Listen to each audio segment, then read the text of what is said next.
Welcome to your astrological forecast for the week of Monday, January 24th through Sunday, January 30th. And it's crazy, we're almost wrapping up January already. But this week, we actually have a couple planets changing signs. We have both Mars and Mercury entering Capricorn. The funny thing is, though, Mercury's retrograde, so Mercury's entering Capricorn from Aquarius, and then Mars is direct, it's entering Capricorn from Sagittarius. So two different sides, but both are entering Capricorn this week here. And then we also have Venus, which has been retrograde. Venus will turn direct at 11 degrees Capricorn. And there's just generally a lot of activity in Capricorn this week. So much so that by the weekend we'll have a huge stellium in Capricorn as the moon catches up. So we'll have Mercury, Pluto, Venus, Mars, and the moon all in Capricorn. So even though the sun is in Aquarius, it's Aquarius season right now. This week, the focus will be more on Capricorn, so it will feel more like early winter for us in the Northern Hemisphere, dealing with themes of plans, goals, making sure our foundations are secure, dealing with finances and hierarchies, economics, things of that nature, the structure of society, the structure of our lives. A lot of that is kind of where the focus is for this week. And this week, lastly, before I get into the specific days here, the moon will be waning, meaning it's losing light every day, every night. Moon will be waning from Libra through Capricorn, and then next week we'll gear up for a new moon in Aquarius. So yeah, let's go forward with this weekly forecast here. So starting out on Monday, January 24th, Mars enters Capricorn. You can see that here. Mars is freshly in Capricorn at 0 degrees. And then we also have the moon that will transition signs into Scorpio in the latter half of the day here. So Mars entering Capricorn is interesting for a couple of reasons. So Mars is actually exalted in Capricorn. So it's the most kind of overtly strong and outgoing. It's like an amplified version of Mars. It's almost like it's exalted. So it has extra abilities or privileges than other, signs or other reflections of Mars might have. So, for instance, Mars, uh, I think Capricorn kind of capitalizes on a lot of the benefits of Mars, but it also sort of covers up or smoothens some of the weaker aspects of Mars. So, for instance, Mars is the part of us all. It's the energy that is impulsive, so it's very kind of self-focused and it's very much in the moment. It's how we fight, how we go after what we want. So Mars is like a hammer or a sword. It's very direct, it's very obvious. If you are very strongly ruled by Mars, you just go out and get what you want. You just grab it very in a direct, maybe even confrontational way. So in Capricorn, Capricorn is very direct. Capricorn's ambitious, so that kind of agrees with the energies of Mars. But Capricorn is also very much focused on the long term. It's always thinking about the future. So some of those maybe nearsighted aspects of Mars are kind of solidified a little bit. And Mars, with Mars and Capricorn, it basically means that we are feeling very ambitious at this time, generally speaking, and we're our immediate wants, which are ruled by Mars, are actually focused not so much on the immediate now, but on the far future. So we're just generally more focused on the future at this time. Again, more goal oriented, more, we're desiring things and we're ambitious for things or goals that are maybe larger in nature. Capricorn kind of wants it all. Capricorn wants to be the CEO or the king or what have you. They want to be in charge of it all. They want to be the boss. So with Mars and Capricorn, it is a strong Mars sign. We might feel more ambitious for the next couple of months here, and we might just feel more in touch with our desires, especially related to our goals. What we want for the long term here. Okay, and then, the first half of the day with Moon in Libra is pretty harmonious since, Moon in Libra agrees with the Sun in Aquarius. We're still coming off of that trine that the Moon made to the Sun just a day previously on Sunday. But then by the latter half of the day, the Moon is gearing up to square the Sun. And so we'll start to get a little bit more restless. And this almost kind of fits with Mars in Capricorn as well. So By the latter half of the day here on Monday, we're getting a little bit more restless, more ambitious, more maybe fiery, more competitive, maybe more outspoken or more independent, more kind of thinking about our own needs, goals, hopes, and wishes, etc. And then this kind of just gets amplified as we go into Tuesday, where we'll have a quarter moon, so that'll bring a lot of friction. So speaking of which, let's go there now. Tuesday, January 25th. Moon enters Scorpio, of course, on Monday, and then pretty soon in the early hours of Tuesday, it will make that square, that 90-degree aspect to the Sun. So this is a third quarter square, and even after it makes this exact aspect in the early hours of Tuesday, the Moon will still be transiting through Scorpio, which squares the Aquarius Sun by sign.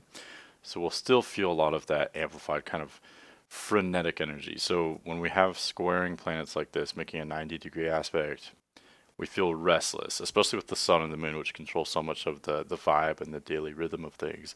We feel restless, so we feel more energetic, maybe more productive, but there's also potential to be more stressed, more anxious, more restless. It can be hard to focus because we just want to it's like we just want to go out and do something, but the the energy is kind of scattered. It's the sun in Aquarius doesn't necessarily agree with the moon in Scorpio. They are very different energies. What's interesting about this aspect in particular is that the sun is in detriment in Aquarius and the moon is in fall in Scorpio. So that's one of the few things that these energies have in common is that these are both kind of outcast energies. So they're both favoring the underdog, or they're favoring whatever's kind of weird or unconventional. These are sort of rebellious energies, and especially with that third quarter aspect and the Mars freshly in Capricorn, we may be kind of rambunctious, rebellious.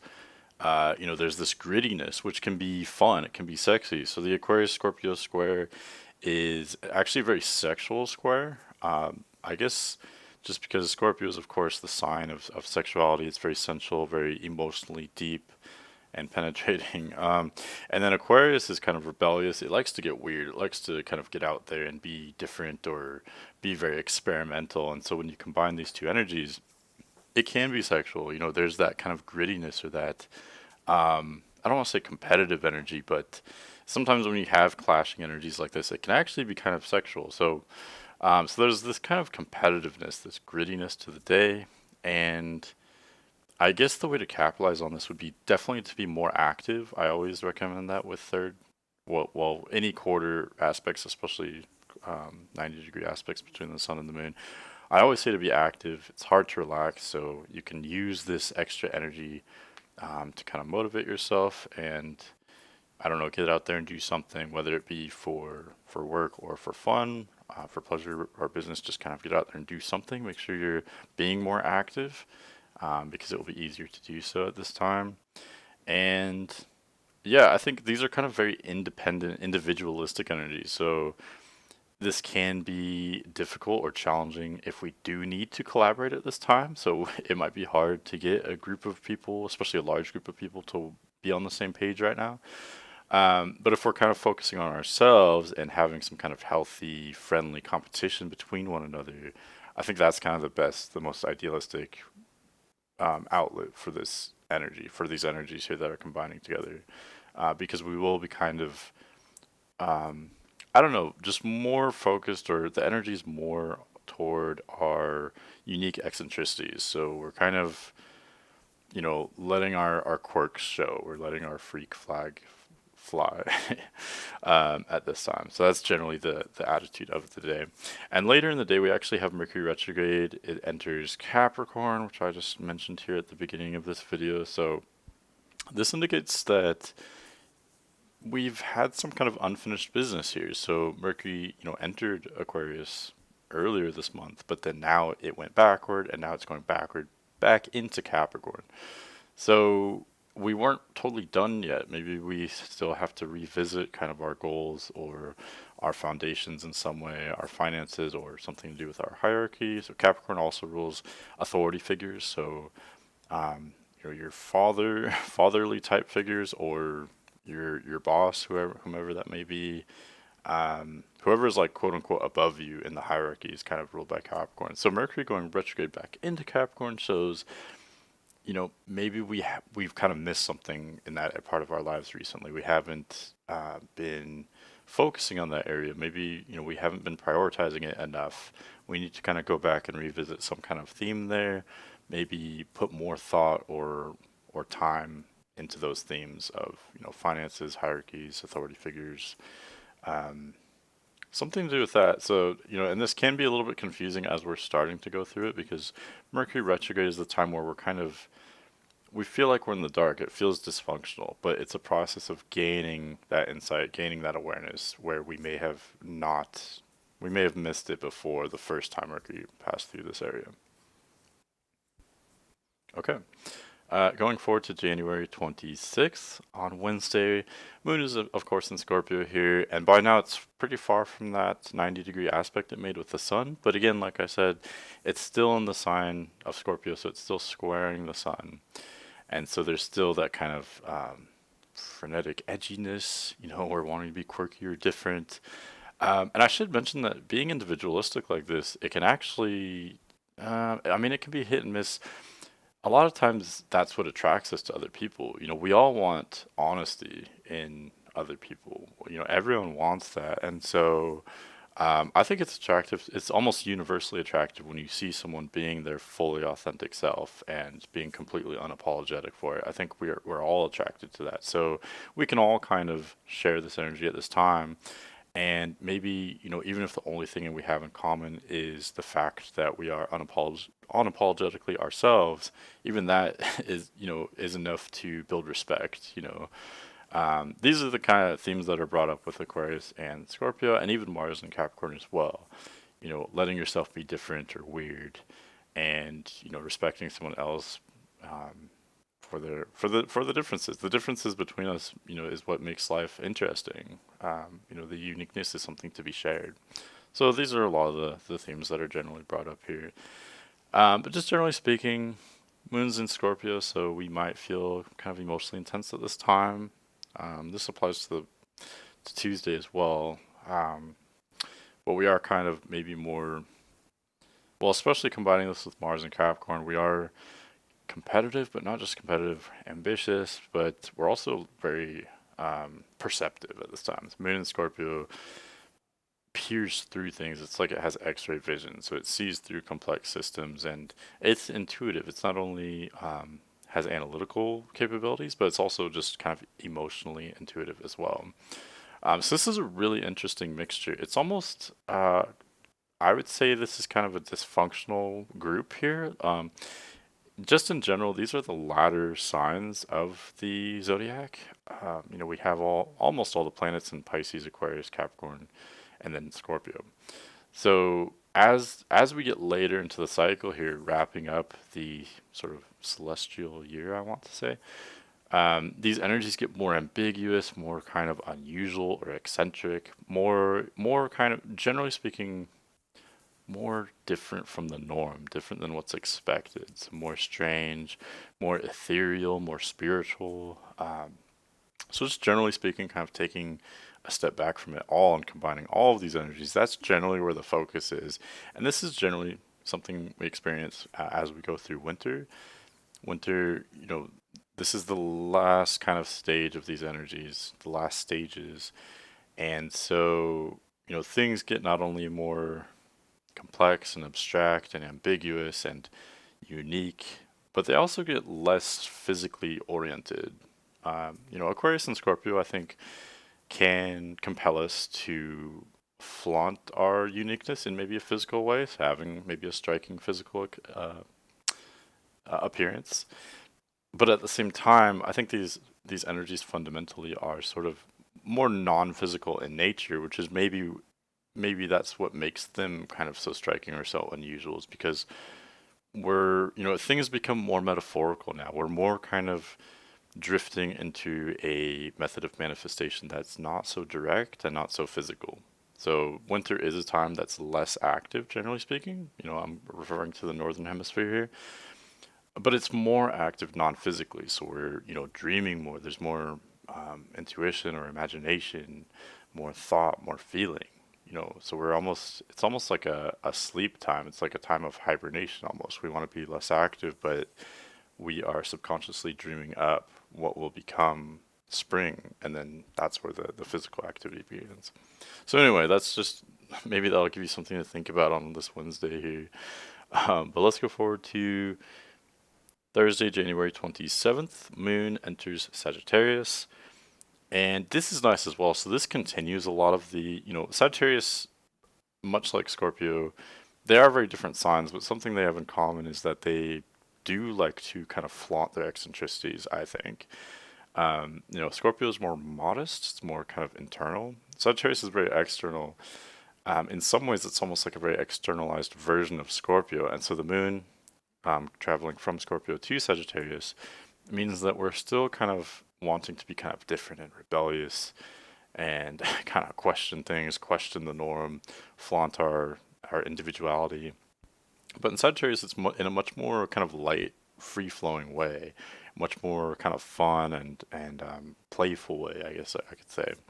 And this is even strengthened even more so by the sextile that the moon makes with the sun. So the sun at 7 degrees Aquarius, moon at 7 degrees Sagittarius. You can see about halfway through the day here. This is very harmonious energy because sun and Aquarius share a lot of the themes that moon and Sagittarius does. These are both energies that are philosophical, they're both intellectual. They like to kind of imagine things and be kind of experimental or theoretical. Again, you have some of the abstract themes going on here in these late yang signs. But they're not just intellectual. These are two very physical signs as well. Both Aquarius and Sagittarius like to engage in very physical experiences, physically explore the world and, try different things.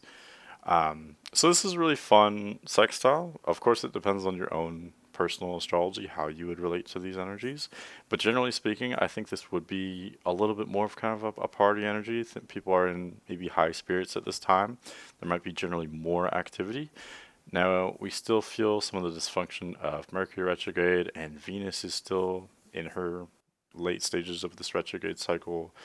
But as for the sun and the moon, which set most of the tone of the day, I think we're feeling kind of quirky, rebellious, a lot of those same themes, but maybe just kind of wanting to be playful or just, like I'm just kind of imagining people just sort of messing with each other, just kind of seeing what they could do to get a rise out of one another in a kind of playful way. Aquarius and Sagittarius both like to make an impact. They like to just throw the chips into the air and let them fall where they may. Like these are two very thoughtful signs, but they're also potentially impulsive and spontaneous. And so that's generally the themes of the day. I know I rattled off a lot of things there, but generally I would say the attitude would be ambitious to some extent. You have the Capricorn energies. We're getting more pleasure and ambition in our goals. I think we might have some of these goals and desires for the future in mind, but at the same time, I think we're having fun while doing so and bringing to the table a kind of rebellious and quirky attitude, wanting to kind of ask the bigger questions and maybe make an impact, make a splash of some sort here. And that's again just generally where the theme is of the collective. Of course, everyone will be different. Everyone experiences these transits differently according to their own unique astrology, but I think generally that's where the general focus is for everyone here. Going forward to Friday, January 28th. So this will be a little bit different here. Sun makes a sextile to Chiron at 9 degrees. Sun at 9 degrees of Aquarius with Chiron at 9 degrees Sagittarius later in the day here. And so this is an interesting one. Chiron in Aries, as you may have heard me talk about in previous videos, is focusing on our own personal wounds, our personal traumas. And, this is a very long transit. We've been experiencing this since 2018. So people have been protesting more. People have been more outspoken about their own traumas, their own experiences that may have been difficult. Seeking that understanding, seeking, not hiding their traumas, but bringing them out into the open to let them be seen, let them be understood, I guess. And Sun in Aquarius making that sextile to Chiron in Aries. It is harmonious. Again, it is a sextile. So sextiles are harmonious aspects. Um, but at the same time, this is a very rambunctious kind of wild energy. Aquarius is sort of a wild card. It's unpredictable. And combining that with Chiron and Aries, which is very much, very focused on being very expressive of its own traumas and wounds, combining that with Sun and Aquarius, which it almost channels that into the larger collective. Aquarius ruling the collective, the internet, groups, society, the world, the universe. Um, it's more holistic in its thinking. So it almost like broadcasts that those traumas and the wounds of the Chiron and Aries. So on the one hand, I think this could be therapeutic. I think people could have really beautiful conversations where they bring about understanding in themselves and other people. I think that looks really beautiful. On the other hand, um, especially when you bring about the fact that this is very global in scale, that this could be amplified and things could get very large, maybe out of hand. I think there is potential for maybe some, I don't know, protests of some sort. I think they would be productive in some way since it is a sextile. There is some kind of harmony there. But especially, combining Aquarius and Aries, these are two very individualistic signs. um, and so that's where I think they can be brash at times, so maybe there is a message there of wanting understanding or wanting to communicate personal traumas, but there can be a lot of frustration there. There can be a lot of intense emotions, quite naturally, and bringing about these themes in a very independent, very blunt way that Aquarius and Aries would. These are more blunt signs, more. Um, these are not the most empathetic signs in the world by any means. These are more kind of just brash, blunt. So there could be some very interesting situations and some dysfunction there as well. Okay, and then we also have Moon continuing through Sagittarius, and then Mercury retrograde actually conjoins Pluto at 26 degrees Capricorn, very late in the day here. And that's interesting just because, like I said, the United States of America will have its Pluto return 3 times this year in February, July, and December. This is a very big deal. It's the first time it's ever happened in all of America's history. And most countries don't make it past their first Pluto return. It's a time of dramatic transformation. With Pluto, you either have to die or transform to become stronger and move on to another level. And this is no easy task. So this is what this country is being tasked with, and not only this country but the world by extension as well. So of course, Pluto is not there yet. America has its Pluto at 27 degrees, so it's almost there. But the reason why I bring it up now is because Mercury retrograding over Pluto, when Pluto is so close to that degree, it's only a month away. I think we could start to feel the rumblings of something much larger that will happen later this year, maybe even next month. There's something, and it's hard for me to get more specific than that, but it's something that is destructive, but Pluto destroys whatever is not of integrity, whatever is not working. And, with this country, I think we can all agree that there's so much that's dysfunctional, there's so much that's not working. Um, it almost pains me to say that, it really does. But Mercury combining with Pluto brings the focus there. It brings the thought process there. And I think especially combining that with Sun, Sextile, and Chiron, this is very sensitive. It's very tender. There's a lot that's happened in our histories, not only our personal histories, but also as a people. And not even just this country, but the entire world. I think so much has happened. There's so much confusion and hurt, so many lies that this is touchy stuff, and it's on the one hand, it's good to bring that out and to, be open about it, to maybe bring some healing or further understanding. But on the other hand, it's a wild card as well. It could, just blow things up and, cause a lot of damage as well. So it's hard to even, it's touchy even kind of talking about it. But these are some things that could be brought up from these multiple aspects going on here. Okay, and then going forward to Saturday, January 29th, and let's back up to around noon here. Okay, So Saturday, January 29th, it's interesting from an astrological perspective because Venus stations direct at 11 degrees Capricorn.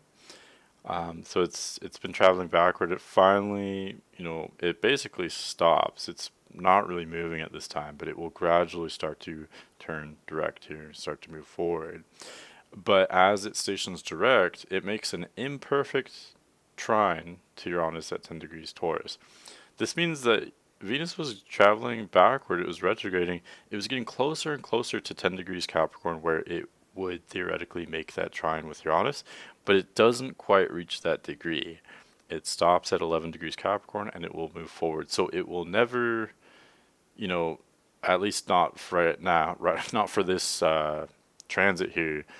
It will never make that exact trine, but it's very, very close. So it's definitely significant enough to talk about. And this is especially important because when planets are stationary, they are intensified. When they kind of stand still for that moment, all their themes are intensified. So Venus ruling, especially in Capricorn, Venus very much rules our finances, our wealth.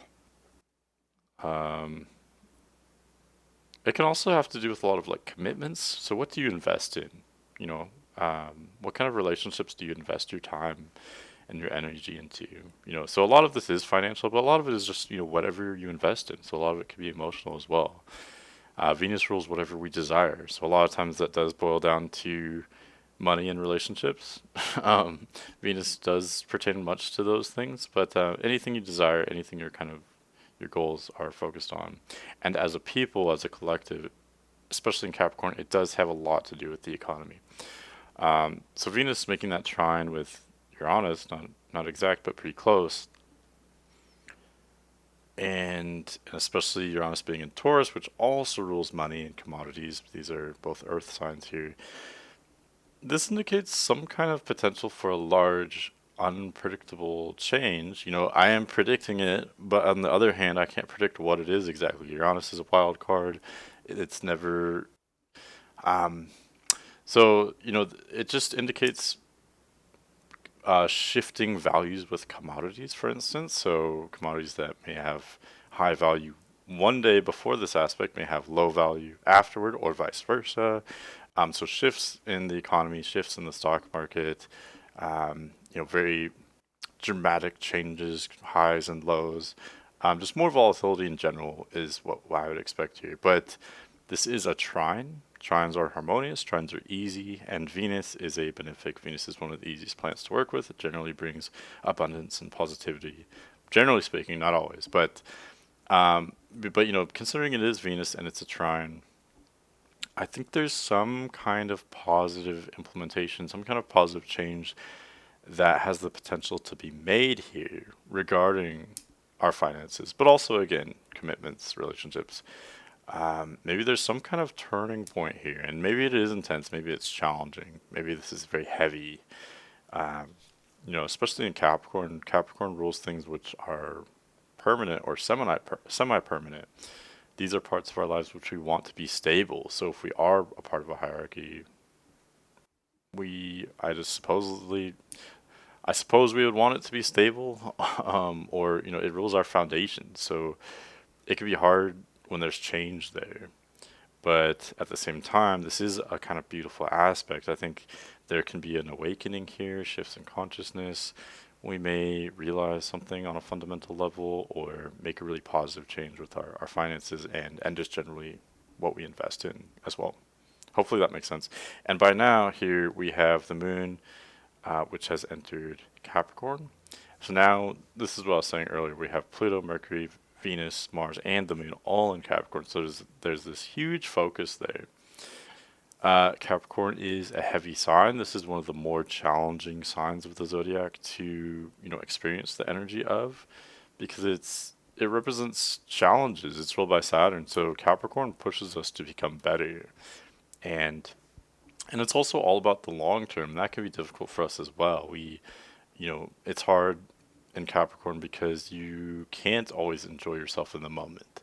Capricorn enjoys itself by working toward the future. It almost has this like theoretical pleasure that's like based in the future, that's may not ever actually come for many, many years. It takes a long time to develop. Just generally speaking, I'm just kind of going over this to give you a general idea of the themes of Capricorn in case you don't already know. This is generally where the focus is with so many planets here. Venus has just turned direct, Mercury's still retrograde, Moon is approaching the Sun. It's becoming a dark moon now, so it has little to no light left in it. So I think we are ambitious. Capricorn is very cautiously optimistic. It doesn't like Capricorn is known to be very cynical, very pessimistic. They're very kind of blunt and maybe cold at times, but they're also very resilient, and they have at least enough optimism to be working very hard toward a maybe lofty goal, working towards something that will come into the future. So, as cynical as they may seem on the outside, these are actually very optimistic people on the inside. They have this, stubborn resistance to them. And so this is something we'll all experience a little bit as these energies go through Capricorn here for the weekend. So, so starting out the weekend, this is not the most fun weekend by any means. The week almost looks more fun to me with a little bit of rebelliousness, more quirkiness. As we start the weekend, it's really more kind of somber, more solemn. We're more, Capricorn's a very private side. We're more private and more determined, focusing on goals, focusing on the future.